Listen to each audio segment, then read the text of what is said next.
여기서 가장 가까운 교회 부산 제2교회를 섬기고 있는 정찬석 목사입니다. 늘 이웃이라고 생각하고 있는데 오늘 뵈니까 낯이 익은 분들이 많이 계신 것 같습니다. 저희 교회 지나가시면서 오다 가다 하시다가 얼굴을 뵌 분도 계시고 가끔은 또 서로 인사를 나누기도 하는 분들이 계신 걸 뵈니까 정말 이웃은 이웃이구나 라는 생각이 드네요. 우리 이 목사님 네 분하고는 이따금 만나서 밥도 먹고 커피도 마시고 또 제가 이 본당까지는 안 올라와도 이 아래 카페에는 가끔 옵니다. 그래서 커피도 마시고 얘기도 하고 그런데 오늘 이 예배당에서 여러분과 함께 예배를 드릴 수 있어서 얼마나 기쁘고 감사한 주일인지 모르겠습니다. 거의 처음 뵙는 분들 앞에서 저희 가족 얘기를 먼저 꺼내는 것을 양해해 주시기 바랍니다. 러시아어를 공부하는 제 딸이 러시아에 교환학생으로 가고 싶어 했습니다. 제 아이가 가고자 했던 학교는 모스크바에 있는 대학인데 딱 한 명만 뽑는 학교였어요. 그래서 꽤 신경을 쓰고 나름 공부를 열심히 하는 것 같았습니다. 그러나 인터뷰 심사에서 원하는 만큼 결과를 얻지를 못했는지 집에 와서는 방에 들어가 먹지도 않고 계속 울기만 하더라고요. 거기다가 발표 하루 딱 전날 공부를 제일 잘하는 선배 하나가 자기도 그 학교에 지원했다고 하더랍니다. 그 말을 듣는 순간 제 딸아이 마음이 완전히 무너지고 말았습니다. 저렇게 공부를 잘하는 선배가 지원했다면 나는 떨어지는 건 당연할 텐데 그럼 어떻게 하지? 라는 생각에 마음이 완전히 무너지고 말았던 것입니다. 그런데 그날 하나님께서 제 아이 마음에 하나 깨닫게 해주신 것이 있었습니다. 앞으로 살아가면서 이런 일은 내가 빈번히 경험할 일이구나. 학교 졸업하고 취직을 해도 회사로부터 선택을 받아야 하고 결혼도 결국은 누군가로부터 선택을 받는 일인데 세상은 다 잘나고 똑똑한 사람 뽑을 텐데 신입사원 뽑는다 그래도 실제로 가보면 경력사원만큼의 실력을 요구하고 결혼도 사랑이라고 하지만 결국은 이런저런 조건을 다 따져서 선택을 할 텐데 그런데 하나님께서는 하나 자랑할 것 없는 나를 아무 조건 안 보시고 있는 그대로 선택해 주셨구나. 이걸 깨닫고는 얼마나 감사한지 그 학교가 되든 안 되든 무조건 하나님께 감사하기로 결정했다고 합니다. 그래서 어떻게 되었을 것 같습니까?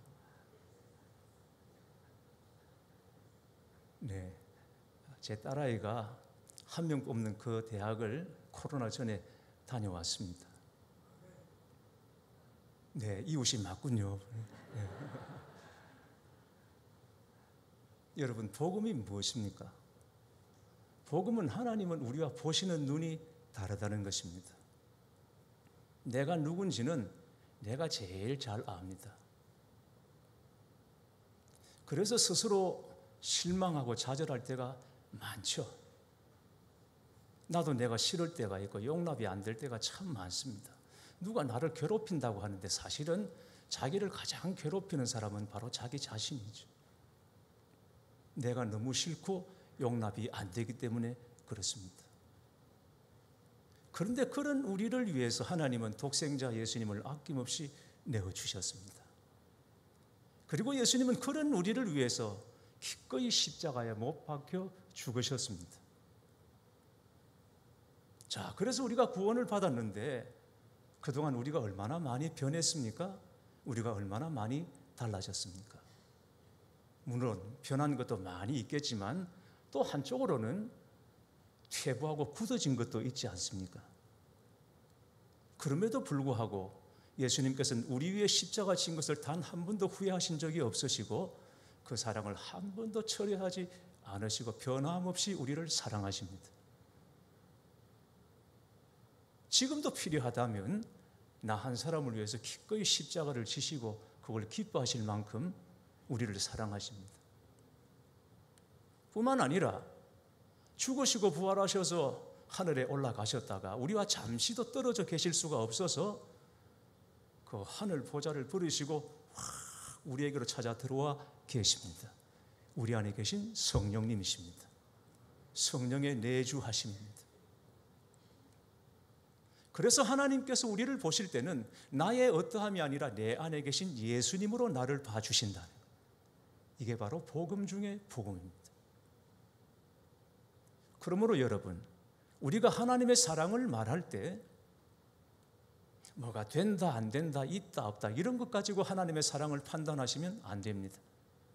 하나님의 사랑은 언제나 십자가로 판단하셔야 합니다. 죽기까지 사랑하신 그 사랑, 그리고 끝까지 사랑하시는 그 사랑, 바로 십자가 사랑. 사랑은 바로 여기에 있습니다. 예수님의 사랑입니다. 죽기까지 사랑하시고 끝까지 사랑하시는 그 사랑으로 우리는 사랑을 판단해야 합니다. 예수님께서 십자가 지시기 위해서 제자들과 함께 기드론 시내를 건너 겟세마네 동산으로 들어가셨습니다. 겟세마네는 기름을 짜다라는 뜻이거든요. 그런데 예수님께서는 거기서 기름이 아니라 피를 짜내는 기도를 하셨습니다.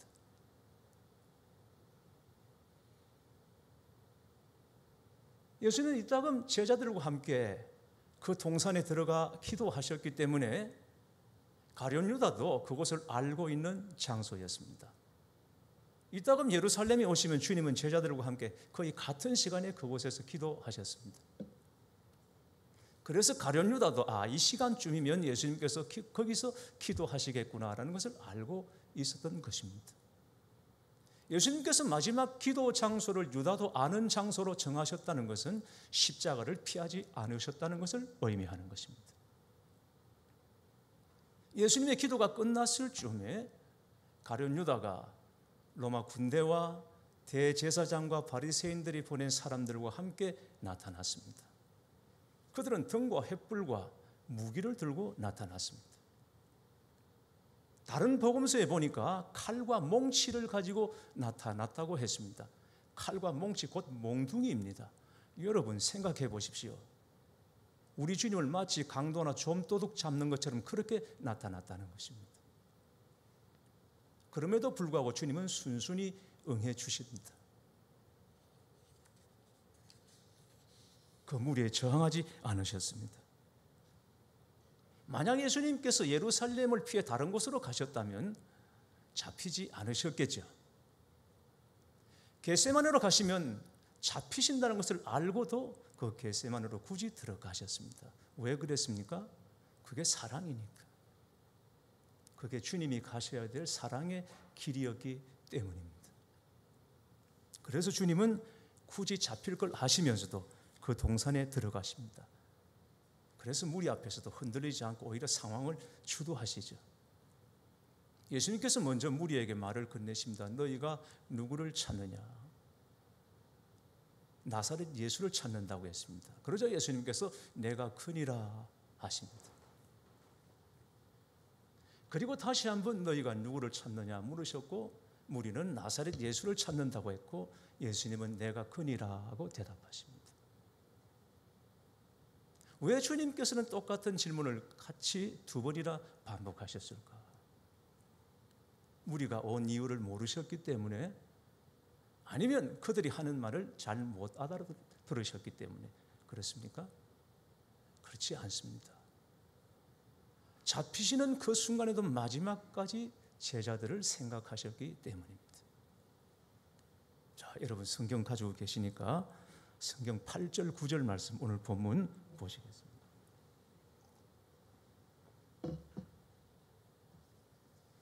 8절 9절 말씀을 같이 한번 읽어보십시다. 시작.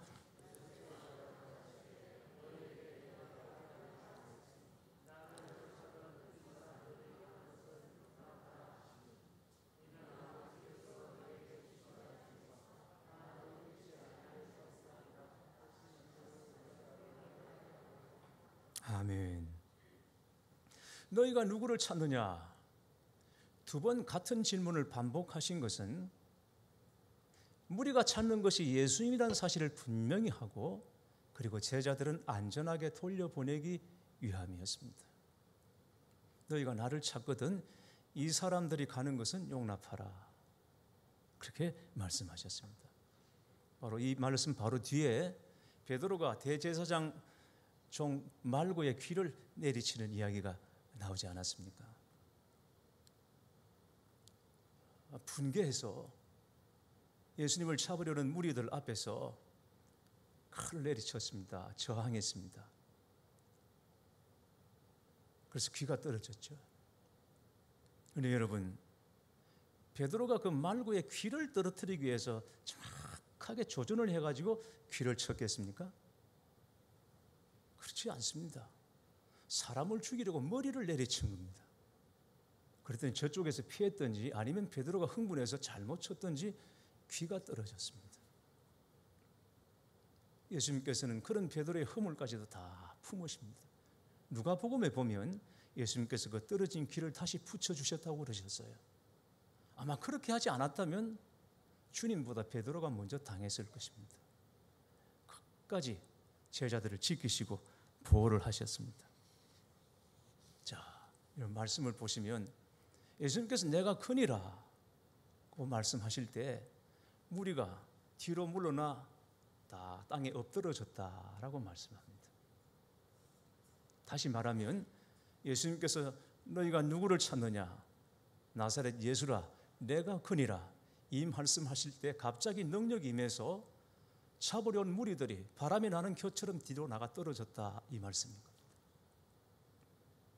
그 상황에서 무서워 떨지 않을 사람이 누가 있겠어요, 여러분? 한번 생각해 보십시오. 바로 그런 상황에서 예수님께서 하신 말씀이 나를 찾거든 이 사람들이 가는 것은 용납하라 하셨습니다. 주님이 그렇게 말씀하시는데 그 마당에 끝까지 제자들을 잡겠다고 나설 수 있겠습니까? 못하는 것입니다. 그래서 제자들은 그 절체절명의 위기의 순간에 그곳을 안전히 벗어날 수 있었던 것입니다. 아마 주님께서 원하셨다면 12영이나 더 되는 천사를 동원하실 수 있었을 것입니다. 그리고 그 상황을 멋지게 뒤엎을 수도 있었겠죠. 그런데 주님은 털 깎는 자 앞에 잠잠한 양처럼 말없이 십자가를 지셨습니다. 여러분, 성경을 한번 보십시오.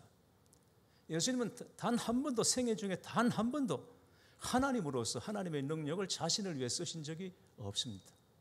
단 한 번도 그러신 적이 없습니다. 그런데 그 하나님의 능력, 그 권능을 마지막까지 제자들을 지키고 보호하시는 일에 사용하셨던 것이죠. 오늘 우리가 요한복음을 봤는데 요한복음의 중요한 주제가 제자들과 믿는 자들의 보호입니다. 주님께서 제자들과 믿는 성도들을 어떻게 보호하시는가 하는 것이 요한복음의 굉장히 중요한 주제인데, 요한복음 6장 39절에 보면 나를 보내신 이의 뜻은 내게 주신 자 중에 내가 하나도 잃어버리지 아니하고 마지막 날에 다시 살리는 이것이니라 그러셨고, 요한복음 10장 11절에 보면 예수님은 제자들과 믿는 자들을 지키시는 분으로서 자신을 선한 목자로 소개하고 있습니다. 선한 목자. 나는 선한 목자라. 선한 목자는 양들을 위하여 자기 목숨을 버리거니와 라고 말합니다. 자, 그러면 선한 목자이신 주님께서 자기 목숨을 버리면서까지 지키려고 했던 그 양들은 어떤 존재입니까? 목숨을 버리면서까지 지킬 만한 가치가 있는 존재들입니까? 그럴 만한 가치가 있는 존재들입니까? 여기에 대하여 이사야 선지자는 이사야 53장 6절에 우리는 다 양 같아서 그릇 행하여 각기 제 길로 갔거늘. 우리는 다 양인데 그릇 행하여 잘못 행하여 각기 제 길로 갔거든. 그냥 제 마음대로 원하는 대로 그렇게 사는 존재가 양이라는 것입니다. 여러분, 바로 우리의 이야기입니다. 우리가 그렇게 괜찮지 않습니다. 우리는 실상 번듯한 것 같아도 양과 같은 존재고, 속에 들어가면 다 각기 제 마음대로 가고 싶어하는 무언가가 꿈틀거리고 있고 또 그렇게 살고 있기도 합니다. 그게 우리의 모습입니다. 제 고향이 저 지리산 자락에 있는 경남 거창인데요.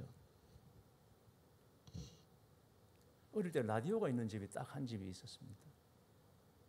그런데 그 라디오에서 흘러나오는 유행가 하나를 제가 아직도 가사를 기억하고 있습니다. 아마 여기 연세 드신 분들은 아실지도 모르겠습니다. 나는 네가 좋아서 순한 양이 되었지. 풀밭 같은 너의 가슴에 내 마음은 뛰어놀았지. 아십니까, 여러분? 한번 같이 불러보시겠습니까?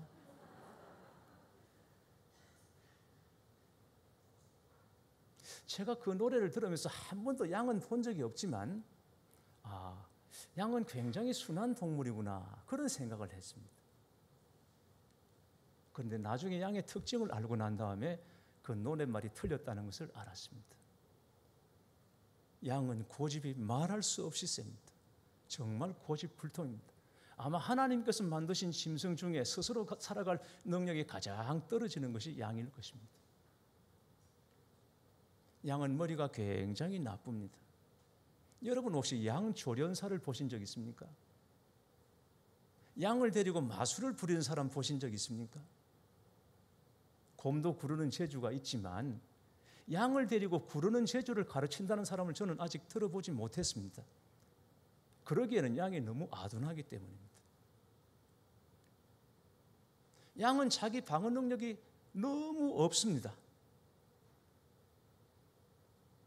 송곳니도 없고 날카로운 발톱도 없고 물어 뜯을 줄도 모르고 빨리 달리는 재주도 없습니다. 축구나 배구, 농구, 야구 같은 스포츠 경기에 양을 마스코트로 내세운 팀을 보신 적이 혹시 있으십니까?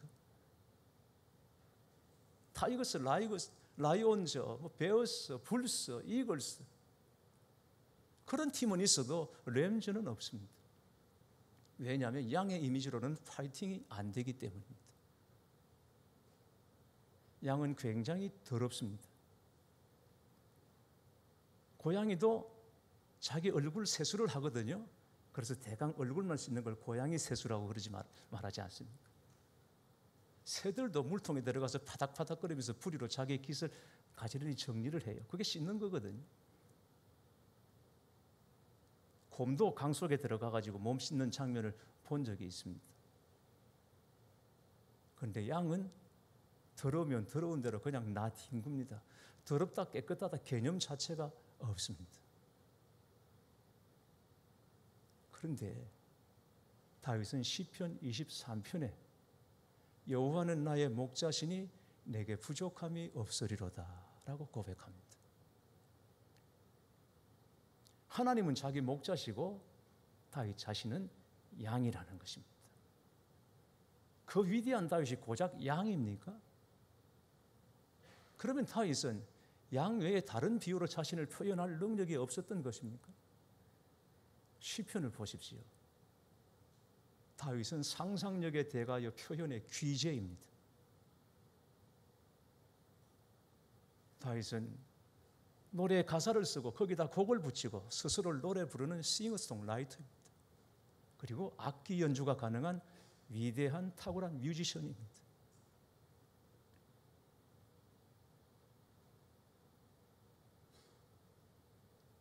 거기다가 뭐니 해도 사울을 앞질러서 골리앗 앞으로 나가서 골리앗을 일격에 무너뜨린 용사입니다.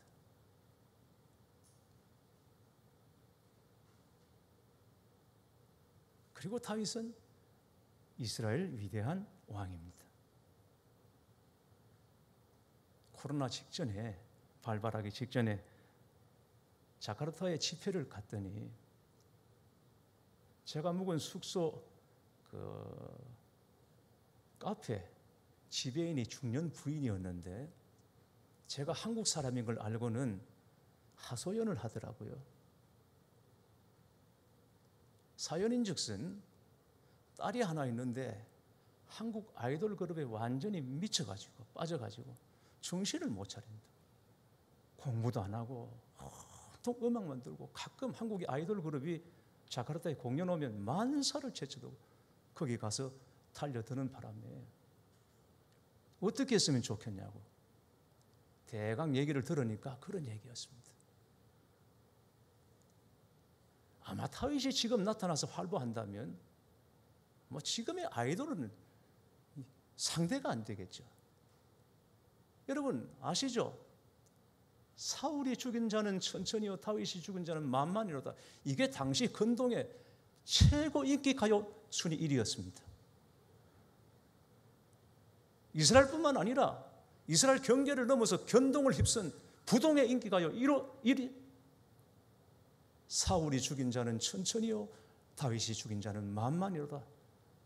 크고 작은 사람들이 모인 곳에 나이가 많건 적건 여인들이 모이면 온통 이 노래를 부르는 겁니다. 고무줄뜨기 하면서 술래잡기 하면서 사울은 천천 다윗은 만만. 다윗이 그런 사람이에요, 여러분. 그런데 그 다윗이 자신을 왕, 용사, 가수로 소개하지 않고 양으로 자기를 소개하고 있는 것입니다. 고집 세고 아둔하고 더러운 양으로. 왜 그랬을까요? 그것은 바로 자기가 목동이었던 시절을 기억하며 그렇게 고백했던 것입니다. 어린 시절 무명의 목동으로 베들레헴 들판에서 아버지의 양을 칠 때 이따금 사나운 맹수들이 덮쳐서 치고 있는 양을 물고 갑니다. 그러면 그 많은 양들 중에 한 마리쯤은 잃어버려도 괜찮습니다. 그래야 자기 목숨을 부지할 수 있으니까. 그런데 다윗은 용납이 안 되는 겁니다. 한 마리가 아니라 두 마리가 아니라 세 마리가 아니라 마리수가 중요한 것이 아니라 지금 이 양이라는 것입니다. 자기가 돌보고 있는 치고 있는 이 양이라는 그 한 마리 양을 구하기 위해서 때로는 맹수의 입속에 얼굴을 집어넣고 주먹을 집어넣고까지라도 그 양을 살려내고야만은 어린 시절 다윗의 그 모습을 보시고 하나님께서 그래 너는 이스라엘 목동이 되어도 좋겠구나. 그래서 이스라엘 왕으로 세워주신 거거든요. 그런데 다윗이 가만히 생각해 보니까 어린 시절 그 베들레헴 들판에서 아버지의 양을 치던 그때의 그 경험이 결국은 하나님께서 자신을 지키시는 방식인 것을 알았던 것입니다. 그래서 그는 고백합니다. 여호와는 나의 목자시니 내게 부족함이 없으리로다.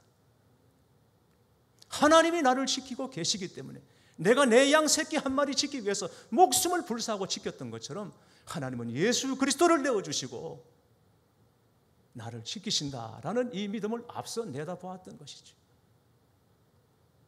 끝까지 나를 지키신다. 그래서 여호와는 나의 목자시니 내게 부족함이 없으리로다. 자기는 양이라도 좋다는 것입니다. 목자가 있기 때문에 양이어도 좋다는 것입니다. 목자가 없으면 치명적인 것이죠. 그래서 그 다음 뭐라고 말합니까? 그가 나를 푸른 풀밭에 누이시며. 말도 안 되는 소리죠, 여러분. 어떻게 양이 풀밭에 들어누워 잘 수 있습니까? 풀밭에 들어누워 팔자 좁게 잘 수 있는 짐승은 사자나 호랑이밖에 없습니다. 사자나 호랑이는 잠들어도 건들질 않으니까 양은 그럴 수가 없는 거예요.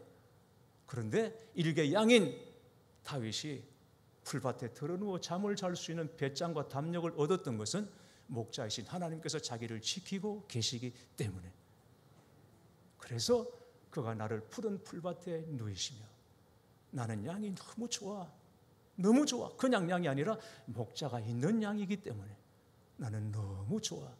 여러분 그게 시편 23편입니다.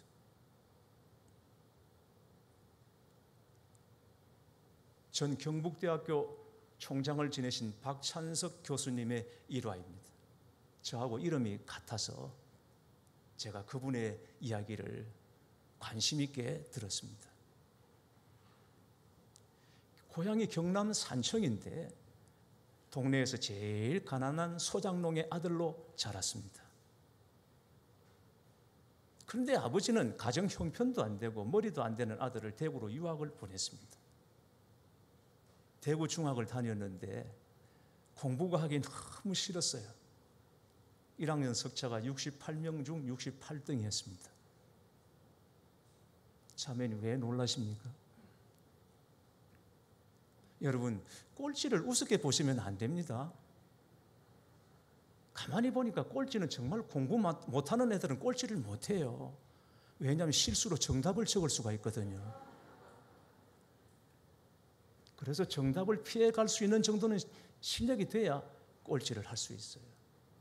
아무튼 그 꼴찌 성적표를 들고 집으로 돌아오는 아들의 마음에도 이 성적표를 가지고 도저히 집으로 들어갈 용기가 생기지를 않았습니다. 당신이 배우지 못한 한을 자식을 통해서 풀려고 했는데, 끼니도 잊지 못하는 소장농을 하면서도 아들을 유학 보내신 아버지인데 그 아버지 앞에 꼴찌 성적표를 가지고 나아갈 수가 없었던 것입니다. 그래서 어떻게 했겠습니까? 여러분도 해보지 않으셨습니까? 성적을 고쳤습니다. 몇 등으로 고쳤는지 아세요? 1등으로 고쳤습니다. 겁도 없이 간도 크게. 고치면 한 15등 내지 20등 정도로 해야지. 감히 꼴찌가 1등으로 성적을 고쳤어요. 그리고는 아버지는 평생 학교를 다녀본 적이 없기 때문에 알아차리지 못할 거라고 여겼던 것입니다. 대구로 유학 간 아들이 집에 돌아왔다고 친척들이 모여서 공부를 잘 했냐고 물었습니다. 아버지는 앞으로 봐야지. 이번에는 1등을 했는가 봐. 친척들이 자식 하나는 잘 두었다고 칭찬이 자자했습니다. 이튿날 강에 가서 멱을 감고 집에 들어오는데 아버지가 돼지를 잡아서 동네 잔치를 벌였습니다. 그 돼지는 집안 재산 목록 1호였습니다. 기가 막힌 일이 벌어진 것입니다. 아버지 하고 부르고는 다음 말을 이을 수가 없었어요. 겁이 나서 다시 강으로 들어가서 죽고 싶은 마음에 들어가서 숨을 안 쉬고 버티게 되고, 그리고 주먹으로 자기 머리를 내리치기도 했습니다. 죽고 싶었어. 그런데 그 충격적인 이후에 아들이 변합니다. 언제나 그때 일이 머리에서 떠나지 않았기 때문입니다. 그리고 17년 뒤에 대학 교수가 됩니다. 그리고 자신의 아들이 중학교 입학하던 날 33년 전 그 일을 부모님 앞에 사죄하기 위해서, 어머니 저 사실 중학교 1학년 때 1등은요 하고 말을 꺼내는데 옆에서 담배를 피우시던 아버지가 알고 있었다, 그만해라, 민우가 듣는다 하시더랍니다. 아버지가 다 알고 계셨던 것입니다. 학교는 학자도 모르시는, 한 번도 발걸음조차 하지 않으신 그 아버지가 아들의 위조한 성적표를 알고 계셨던 것입니다. 그 아들의 위조한 성적표를 아시고도 돼지를 잡아서 동네 잔치를 벌이신 그 아버지의 마음을 박사이고 교수이고 총장인 아들은 도저히 알 수 없었느라고 말을 하더라고요. 여러분, 어떻게 그 아버지의 사랑으로 하나님의 사랑을 운운하겠습니까만, 그러나 우리는 그렇게 해서라도 더듬어 하나님의 사랑을 붙잡아야 합니다. 왜냐하면 사랑, 늘 사랑을 입에 달고 살아야 하는 우리도 때로는 사랑이 고갈이 됐고 사랑이 느껴지지 않아서 답답하고,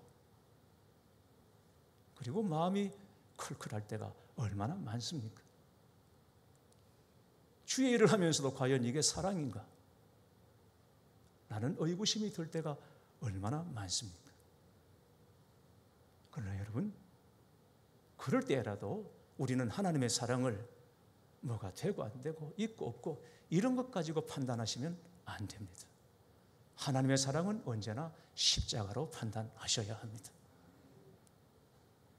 나를 위해 죽기까지 사랑하신 그 사랑, 끝까지 사랑하신 그 사랑, 비록 이 지구상에 내가 혼자 남아있다 할지라도 나 혼자만을 위해서도 오셔서 기꺼이 십자가를 지시고 기뻐하실 그 완전한 십자가의 사랑, 그 사랑을 내가 인정하든 인정하지 않든, 내가 알아차리든 알아차리지 못하든, 내가 지금 느끼고 있든 느끼고 있지 못하듯 그 사랑은 변함없이 우리를 듣고 있다는 사실을 여러분 잊지 마셔야 합니다.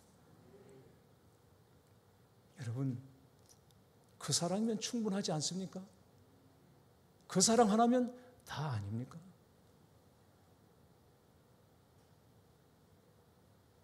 이 사랑 하나로 우리 성산교회가 부산의 제일 중심부에 그리고 제일 잘 보이는 곳에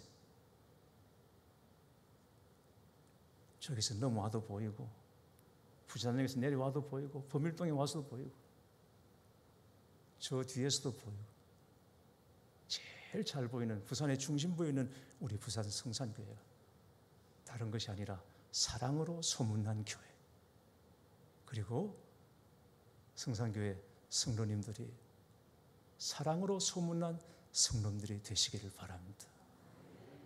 그래서 여러분의 생애에서 적어도 이것만은 아가페였노라고 말할 수 있는 순간들이 앞으로 살아가시면서 더 많아질 수 있기를 주님의 이름으로 축원합니다. 기도합시다. 하나님 아버지, 이 도성에 우리 성산교회를 세워주시고